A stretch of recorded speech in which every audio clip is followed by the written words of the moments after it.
Pernah nggak sih kalian ngerasa pengen kabur sejenak ke dunia digital yang damai, di mana satu-satunya yang perlu dipikirin cuma nyiram tanaman virtual?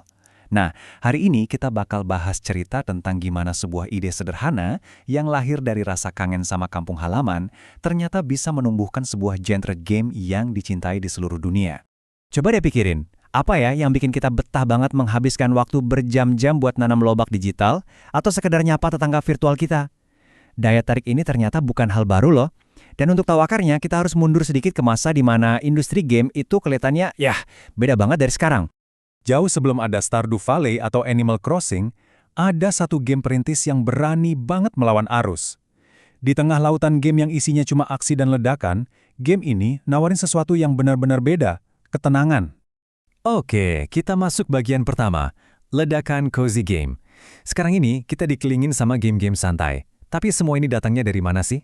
Untuk paham, kita harus lihat ke pencetusnya. Dan semua ini berawal dari visi personal satu orang, Yasuhiro Wada. Bayangin deh, baru pindah ke kota segede Tokyo, Wada malah merasa terjebak di tengah hiruk-pikuknya. Dia kangen banget sama ketenangan masa kecilnya di desa. Nah, kenangan akan kehidupan yang lebih simpel inilah yang jadi benih inspirasinya. Dia bukan cuma mau bikin game, dia mau menciptakan kembali perasaan pulang ke rumah. Gila kan? Ini ide yang benar-benar radikal pada masanya. Di saat industri game itu lagi terobsesi sama pertarungan, adu skor, dan kompetisi, Wada justru ngajuin sesuatu yang 180 derajat berbeda. Sebuah game tanpa kekerasan sama sekali, di mana tujuannya bukan untuk menang, tapi untuk hidup. Ini tuh pertaruhan yang besar banget. Kita lanjut ke bagian 2, sebuah panen yang sulit. Tapi, mengubah ide unik ini jadi sebuah game yang beneran bisa dimainin, wah, itu ceritanya lain lagi. Perjalanannya ternyata penuh rintangan. Prosesnya itu lama banget loh, makan waktu 3 tahun, yang bikin frustrasi. Draft awalnya di tahun 93 emang punya visi yang kuat, tapi versi-versi awal gamenya, jujur aja, ngebosenin. Ngurusin ternak rasanya kayak kerjaan beneran yang ribet, dan ngobrol sama penduduk desa rasanya hampa. Timnya harus kerja keras banget buat nemuin di mana letak keseruan dari sebuah simulasi yang tenang ini. Akhirnya, tim pengembangnya sadar akan satu hal penting. Tanpa adanya pertarungan, game ini butuh tujuan lain yang jelas dan kuat. Jadi, mereka menyederhanakan mekanik yang rumit, terus nambahin elemen bertani, dan bahkan menikah, supaya pemain punya sesuatu yang diperjuangkan. Dan seolah-olah itu semua belum cukup, datang bencana lagi. Perusahaan induk mereka bangkrut, yang hampir aja bikin proyek ini terkubur selamanya. 3? Cuma 3 orang yang tersisa. Bayangin nih tekanannya. Selama 6 bulan terakhir, pengembangan yang paling krusial, timnya menyusut jadi cuma Wada, 1 orang programmer, dan 1 orang desainer. Mereka harus menyelesaikan seluruh game ini cuma dengan tim sekecil itu. Masuk ke bagian 3, sukses yang tak terduga. Dengan segala rintangan tadi, game ini akhirnya kelar juga dan berhasil dirilis. Tapi perjuangannya belum selesai. Peluangnya untuk sukses itu tipis banget. Perlu diingat, Harvest Moon itu rilis buat Super Nintendo di tahun 1996.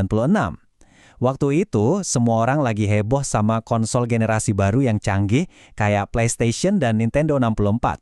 Jadi game ini udah kelihatan kayak barang jadul bahkan sebelum nyampe ke rak toko.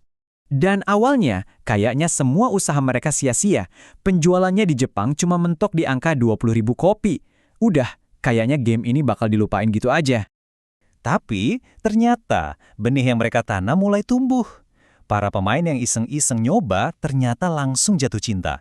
Promosi dari mulut ke mulut menyebar cepet banget. Review-review bagus mulai bermunculan, memuji konsepnya yang original dan gameplaynya yang santai tapi bikin nagih. Dan hasilnya luar biasa. Penjualannya di Jepang melejit, tembus lebih dari 100.000 kopi. Dari yang hampir gagal total, Harvest Moon jadi sukses komersial yang mengejutkan. Ini jadi bukti kalau ternyata ada banyak banget orang yang mendambakan pengalaman bermain game yang damai. Bagian terakhir, benih sebuah genre. Tapi, kesuksesan Harvest Moon itu jauh lebih besar dari sekedar angka penjualan. Game ini, tanpa disadari, menanam benih yang bakal tumbuh jadi sesuatu yang jauh lebih besar.